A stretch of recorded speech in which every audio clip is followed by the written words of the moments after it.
win and you get in. The Magic looking to make the playoffs in 3 straight years for the first time since 2000 to 2012 seasons.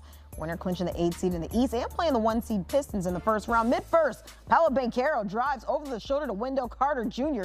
Drains the corner trade, part of a 13-0 Magic run. One of Banchero's 6 assists on the night. Now late first we go. Banchero, this time instead of the helper, does it himself, takes it to the rack for the bucket and one. Magic up 22 after 1.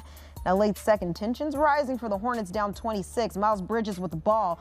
Desmond Bane forcing the turnover. Bridges, though, called for a foul on Bane. Bridges put his fist across Bane's face to get up off the floor.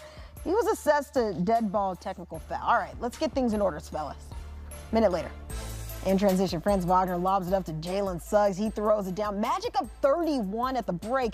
That's the largest halftime lead in a postseason game in franchise history for Orlando. Early third now. Pass to Banchero, into the paint for the one-handed jam.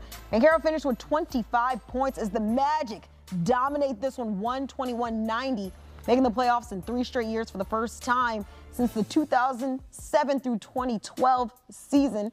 Well, here's what lies ahead now. The Magic will assume the 8th seed and will face the top-seeded Pistons in the first round. First round action getting set Sunday at 6:30 p.m. Eastern.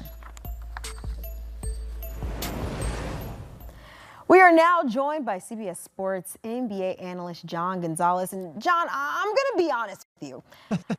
I hate being wrong. I'm going to be honest. I hate being wrong about things. But you know what kind of softens the blow? It's when you're not the only one that happens to be in the wrong, because we both were on the Hornets in this game when we talked pregame. The Magic, I'm going to be honest, they probably turned on CBS Sports HQ in the locker room, heard our conversation, because they ended up putting on a clinic against Charlotte to just punch their ticket to the playoffs. Where, I mean, when you think about what we expected and what we saw from this Orlando team, where has this version been all season? Give me your takeaways from just the defensive clinic they put on. Yeah, that's what everybody was saying, right? Like, we've been waiting for this Orlando Magic team to appear all season long. And you and I weren't the only ones who were wrong about this. Pretty much everybody was on the Hornets tonight because the Hornets had been playing good basketball. They were 3-1 against the Magic this season. And the Magic looked like they were ready to call it quits. They looked terrible in the game before against the Sixers. And they haven't looked like the version of the Orlando Magic that we've all anticipated and all wanted to see this season. At the beginning of the year, Kiana, I had them finishing 3rd in the Eastern Conference. So much for that, right? I mean, they just couldn't get going. Their defense didn't look the same as it did before. Well, tonight was the Orlando Magic team that was promised. They jumped all over the Hornets right from the opening tip and delivered the biggest loss in play-in history. The Hornets couldn't get anything going. That's because the Magic defense finally looked like the Magic defense, especially on the perimeter, where that was their calling card last year when they were 2nd in defensive rating. This year, just 13th in defensive rating. But tonight, they hold the Hornets, who are one of the best three-point shooting teams in the NBA this season, to just 27% from deep. They only made 12 of 45. And when that shot isn't falling for them from deep, the Hornets are lost. And the Magic not only played great defense, but they were excellent on offense. They dominated it in the paint. They had the Hornets throwing the ball all over the gym, just a ton of turnovers. Paolo Banchero, by the way, somebody who I have crushed. I crushed him, I think, earlier today with you.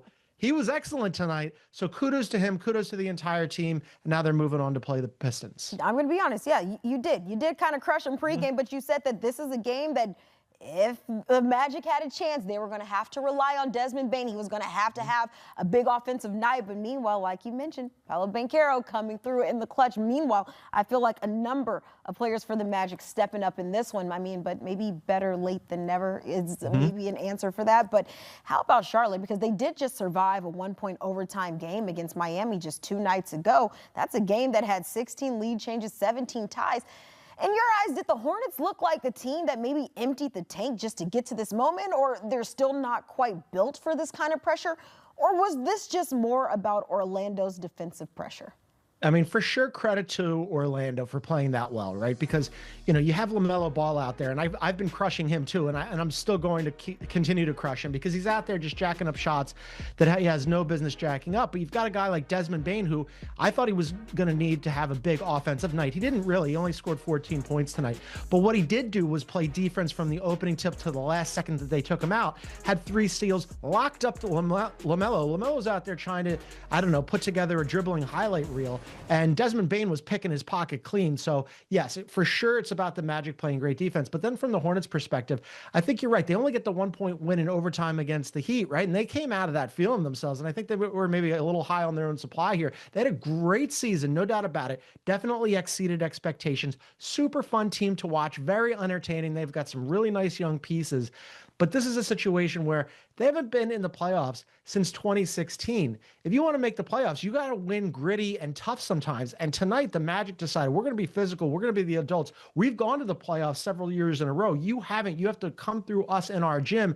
And the Hornets were wholly unprepared for that. Yeah, absolutely. And it's like the Magic had won this game within the first 5 minutes, how they ran away with this one. But up next for them, though, it's a quick turnaround for a date with the top-seeded Pistons.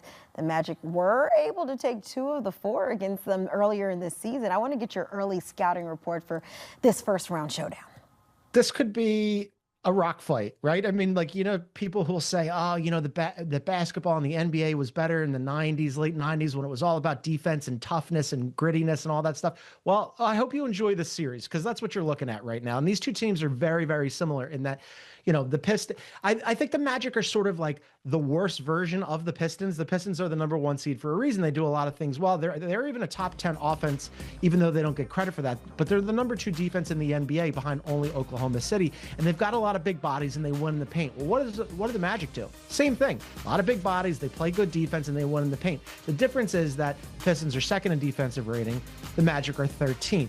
The Pistons are #1 in points in the paint. The Magic are 13th.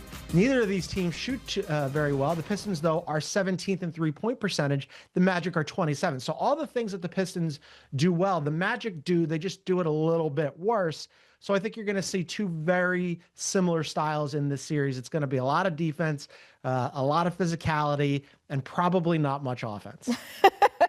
I do have to slide a quick one in for you because I think we were kind of expecting maybe the Magic were going to kind of clean house if this game didn't quite go the way that they anticipated. But let's say they do win a series. I mean, do we still see major changes or, it's kind of expected? They're not winning this series. Okay, There's all no right. chance. I mean, I just had to ask. The Pistons, we got to put some respect on the Detroit Pistons. They've been the top of the Eastern Conference all season long. They're not going to lose to a worse version of themselves. And by the way, congrats to the Magic on getting out of the play-in, right? That's fantastic. Good for you. But I don't think this materially changes much for them when we're talking about changes in the offseason. I mean, you got out of the play-in, you get past the Hornets. Okay, what happens in this round? Like, if they win a game or two, does that really change anything for the Orlando Magic when they go, well, our personnel didn't work long. We're just going to keep it around because we won a game or two against the Pistons. And Jamal Mosley, we haven't done anything in the postseason, even though we've reached in 4 straight seasons now. I think time's probably up on this iteration. They're still going to tinker. All right. I mean, it was worth the ask. I was, hoping for the best. But nonetheless, as always, John, we appreciate you stopping by, and we'll see how things play out, at least for the Magic side of things. But regardless of how this first round plays out, history is coming with it. Either Detroit or Orlando, it's a possibility. Well, they will win their first playoff series in more than 15 years. The Magic, they haven't done it since 2010. As for the Pistons, 2008. So one drought, it's going to end here.